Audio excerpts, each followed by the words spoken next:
Hi everyone, high tech class റൂമിന്റെ മറ്റൊരു video എപ്പിസോഡിലേക്ക് സ്വാഗതം. നമുക്ക് ഏവർക്കും പരിചിതമായ ഈ സോഷ്യൽ മീഡിയയിൽ വാട്സാപ്പിൽ പുതിയൊരു ഫീച്ചർ വന്നിരിക്കുന്നത് നിങ്ങൾ ഏവരും ശ്രദ്ധിച്ചു കാണുമെന്ന് കരുതുന്നു. ശ്രദ്ധിച്ചിട്ടില്ല എങ്കിൽ ഒന്ന് ഓർമ്മപ്പെടുത്താൻ വേണ്ടിയാണ്, അല്ലെങ്കിൽ അത്തരം ഒരു ഫീച്ചർ നിങ്ങളെ പരിചയപ്പെടുത്താൻ വേണ്ടിയാണ് ഇപ്പോൾ ഈ വീഡിയോ ചെയ്യുന്നത്. ഈ ഒരു ചാറ്റിനകത്ത് നിരവധി ഇമേജുകൾ കൊടുത്തിട്ടുണ്ട്. നല്ല സ്റ്റൈലൻ ഇമേജുകൾ കാണുമ്പോൾ തന്നെ അത് AI ഉപയോഗിച്ച് ചെയ്തതായിരിക്കുമെന്ന് ഒരു തോന്നൽ എല്ലാവരുടെയും മനസ്സിലേക്ക് വരുന്നുണ്ടാകും. നമ്മളുടെ വാട്സാപ്പിൽ ഒരു നീല വളയം വന്ന കാര്യം നമുക്ക് ഏവർക്കും അറിയാവുന്നതാണ്. ആ നീല വളയത്തെ ടൈപ്പ് ചെയ്ത് മെറ്റയുടെ AI ടൂളുകൾ യൂസ് ചെയ്യാവുന്ന നമുക്കറിയാം. പക്ഷെ ഇപ്പോ അറ്റാച്ച്മെന്റ് സെക്ഷനകത്ത് ഒരു പുതിയ ഫീച്ചർ കൂടെ വാട്സാപ്പ് അവതരിപ്പിച്ചിട്ടുണ്ട്.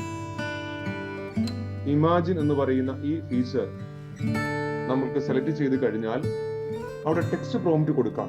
ടെക്സ്റ്റ് പ്രോംപ്റ്റ് കൊടുത്ത് നമുക്ക് ഇഷ്ടമുള്ള ഇമേജുകൾ ക്രിയേറ്റ് ചെയ്യാൻ സാധിക്കും.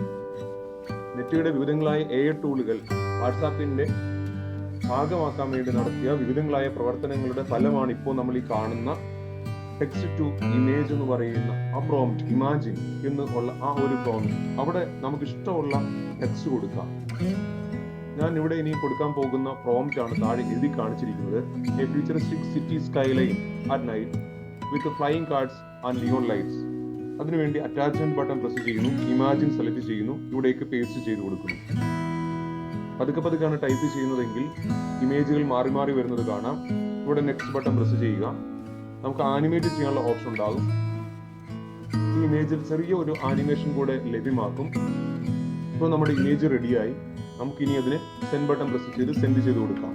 ഓക്കെ, അപ്പൊ നമ്മുടെ ചാറ്റുകൾ അല്ലെങ്കിൽ സംഭാഷണങ്ങൾ കൂടുതൽ അർത്ഥവത്താക്കാൻ വേണ്ടി, കൂടുതൽ എളുപ്പമാക്കാൻ വേണ്ടി AI ടൂളുകൾ നമുക്ക് വാട്സാപ്പിൽ ഇനി മുതൽ യൂസ് ചെയ്യാം. ഓക്കെ, ഏതാനും ചില പ്രോംപ്റ്റുകൾ കൂടെ ഇതിന് താഴെ ഡിസ്ക്രിപ്ഷനകത്ത് ആഡ് ചെയ്യുന്നുണ്ട്, ശ്രദ്ധിക്കുക. ഓക്കെ.